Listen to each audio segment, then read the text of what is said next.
اللهم إني أعوذ بك من العجز والكسل والجبن والبخل والهرم والقسوة والغفلة والعيلة والذلة والمسكنة،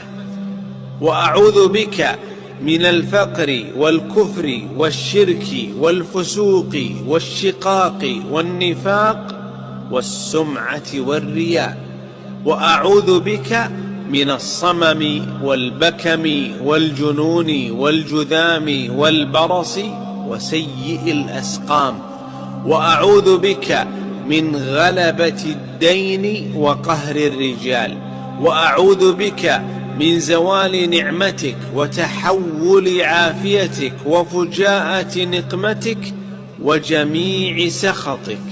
وأعوذ بك من جهد البلاء ودرك الشقاء وسوء القضاء وشماتة الأعداء. استعيذوا بالله منها وذكروا بها المسلمين.